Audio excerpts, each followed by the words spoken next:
Alrighty, so I'm going to be just doing a video just to help people pick the proper PC. It's difficult to choose. Obviously, building is always better. You can choose the exact parts you want. Sometimes you can get deals. Building yourself usually saves you money, but some people just cannot do it or just don't feel comfortable. And all power to you, it's your money. Pardon me, you can spend it however you wish. I'm not gonna degrade anybody if they don't know how to build. But I do want to make sure people are choosing proper builds, and to find out when parts were made and all that, I'm going to be teaching you guys how to do that, so that way you're not buying a PC that is new, let's say, with a 10-year-old processor. Because there's so many names, and if you're not familiar with computers, all this is just gibberish. Like, I don't know why it's got 30L, 30 liter. It's a 30 liter gaming PC. I'm making a joke. There's no such thing. Don't ever look for that. But basically going to teach you guys how to look out for components like the processor here, and the graphics card here, and your storage here, and then SSD storage here, and then you will have your RAM, which is 16 gigabytes here. But anyway, so your options mostly are buying from Best Buy, Amazon, or buying from the manufacturers, like buying straight from Cyberpower, buying straight from ibuypower, and buying straight from skytech. So I'm going to teach you guys just really quick on how to spot a good deal. So currently, I think the best deal right now is this one right here for $650. So you're going to take a quick little look-see at it. Things to look for. It's definitely, you want to have room underneath the PC because the power supply that powers the computer is down here, and it does have a fan on the bottom to suck air in to keep it cool. So the fan is facing down. You want to make sure to have room for air to get underneath, and this one has a lot of room in between. You could stick your hand under there. That's perfect.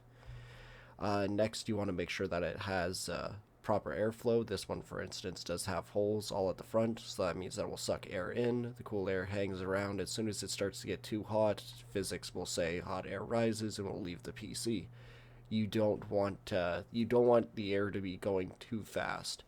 So you don't want the air to have positive air pressure, meaning that the air pressure is trying to push itself out. You don't want that, because that means the air is coming in, shooting out right away. That's no good. And negative pressure means it's so condensed in here that it's sucking itself and it's trying to drag air in, so you'll have a negative pressure, no air will be moving, and that's bad news too. So let's take a quick little gander at User Benchmark. This is a program that I use just to test PC parts. It's just a hit and miss, kind of runs your PC, gives it a quick score. It's not foolproof or anything, but it gives you a general idea. So you can go over to this website and go over to compare. So this is currently my processor, and you compare it against the new Ryzen 5, let's say, and it will give you a score based on FPS and the general performance based on other users. So there was 200,000 users have tested with this, and 10,000 have tested with that. So the base model of 2020 is definitely going to be the i3 9100F. So this is our starting point. So if you are looking at a gaming PC, and you're curious if it's going to be good or not, so we're going to be testing the processors. So the processor in this one is AMD. It's either going to be Intel or AMD. So if you see AMD Ryzen, that means it's a Ryzen processor. You can just take this and then go over to here and just punch it in, and it should come up. So we know it's just the 3600. So we're going to compare it, and then if you look, you can see that the general performance of gaming is 85, 86, and 79 for workstation.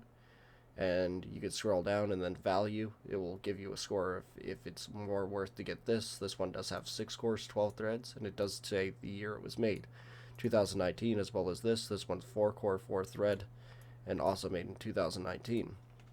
So this is great for CPUs, and you can compare everything. I would always just compare off this. If it's at least as good as a 9100F or better, you're going to have a decent gaming PC for a while. Next, let's compare GPUs. So if we select GPU, whoopsie doopsie, there we go. So 2060 Super, so the basic card of 2020 is definitely the 1650 regular. This can play most games at 60 FPS on medium settings, So we want to make sure that whatever graphics card we're doing is better or the same as this. I probably aim for better because this is going to be basically like basic, but it's still good. So the graphics card is either going to be AMD or NVIDIA. So this one is the AMD Radeon RX 580. It's probably a 4 gigabyte. It won't matter between 4 and 8. On FPS, it's just for rendering picture. So if it doesn't come up, just put in as brief as possible RX 580. So comparing it to the base model GTX 1650, the RX 580 does beat it in every category.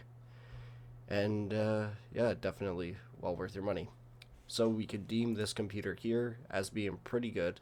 The only thing I would say to upgrade on this thing, because you already have 2 terabytes of hard drive and an SSD, is getting more RAM down the road. You're probably going to want to get RGB later. And like for an extra $10, you might as well. I would just use the 8 gigabyte for the meantime. You're not going to lose too much FPS as long as you're not FPS chasing. If you're buying a base model computer, you're probably not having a 144 hertz monitor right away. It's best to start off with a 75 hertz FreeSync and then work your way up. And then during that time, get more RAM. But yeah, next you can look at Amazon. So let's compare these two. So we have similar price gaming PCs, 700 versus 650. So you would assume that the more expensive one is going to be better, but why don't we take a look-see at it. So we know we got the RX 580 in the Best Buy computer, and in this computer we have the RX 5500 XT. So let's compare them and see which one's the better deal. Whoops. 5600 XT. Alright, and then look at this real quick. So value statement is definitely saying that this is better. There's not too much users using this. They look pretty similar, so we'll have to give it to a draw here. The RX 580 and the RX 5500 XT does score pretty similar FPS and scores, so pretty good. Now let's compare it to the processors. So we got the Ryzen 5 3600 and we got the Ryzen 5 3600, so we know it's the exact same.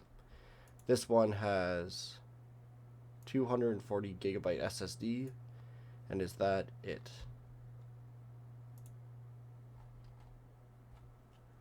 4 gigabyte graphics card. That's correct. Sorry, I'm just looking to see how much storage it has, because it only has 240 gigabyte SSD. That's garbage. You can save like 2 games. Because the other one has the SSD and a 2 terabyte hard drive.